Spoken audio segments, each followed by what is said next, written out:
আমি ফুল সুইঙত নিৰ্বাচনৰ কাৰ্যবিলাক কৰি আছোঁ। খুব এটা ভাল পৰিৱেশ।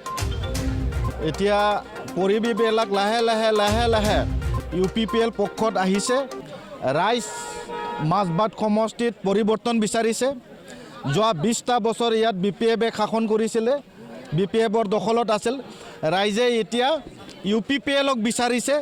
গতিকে ৰাইজে যেনেকৈ বিচাৰিছে তেনেকৈ 9 তাৰিখে মাজবাটবাসী ৰাইজে দলে বলে ওলাই আহি ট্ৰেক্টৰৰ ছবিত ভোট দিব আৰু সন্মানীয় আমাৰ কেণ্ডিডেট ৰবীন্দ্ৰ বসুমতাৰীক বিপুল ভোটত জয়যুক্ত কৰিবৰ কাৰণে মাজবাটবাসীয়ে মাৰ বান্ধি থৈছে। বিভিন্ন জাতি জনগোষ্ঠীৰ জনসমৰ্থন কেনেকুৱা হৈছে এইবাৰ? চাওক, এতিয়া UPPL হ'ল সকলো জাতি জনগোষ্ঠীক লৈ কৰা এটা ৰাজনীতি দল। UPPLৰ শব্দটোৱে হ'ল লিবাৰেল, সকলো জাতি জনগোষ্ঠীক লৈ গঠন কৰা এটা ৰাজনীতি দল। গতিকে যোৱা 5টা বছৰত আপোনালোকে দেখিছে যে 26টা জাতি জনগোষ্ঠীক লৈ UPPLে BTR অঞ্চলত শান্তি প্ৰতিষ্ঠা কৰিবলৈ সক্ষম হৈছিল। আৰু অনাগত দিনত এই BTR অঞ্চলত এজন মাজবাট সমষ্টিৰ পৰা বিধায়ক নিৰ্বাচিত কৰি অসমত দিছপুৰত আমি মাজবাটবাসীয়ে পঠিয়াই দি এই মাজবাট অঞ্চলৰ সকলো জাতি জনগোষ্ঠীৰ কাৰণে মাত মাতিবলৈ UPPL দলৰ হৈ সন্মানীয় ৰবীন্দ্ৰ বসুমতাৰীয়ে দিছপুৰত গৈ এই অঞ্চলৰ অভাৱ অভিযোগ দিছপুৰত মাত মাতিব।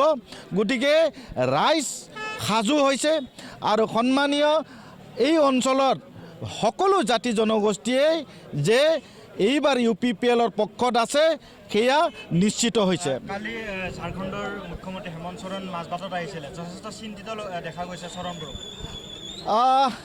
লাহে লাহে BPFৰ সকলো তেখেতসকলৰ দলৰ কাৰ্যকৰ্তাই ভয় খাইছে আৰু এয়াই এটা লক্ষণ যে UPPL জিকাৰ এটা লক্ষণ যে মাজবাটত হেমন্ত সোৰেন আহা মানে UPPLৰ শুভ লক্ষণ। গতিকে আহি থকা দিনত মই ভাবোঁ যে মাজবাট সমষ্টিৰ UPPLে খেগ হাঁহি মাৰিব আৰু আমি সকলো জাতি জনগোষ্ঠীৰ ভোট পাম।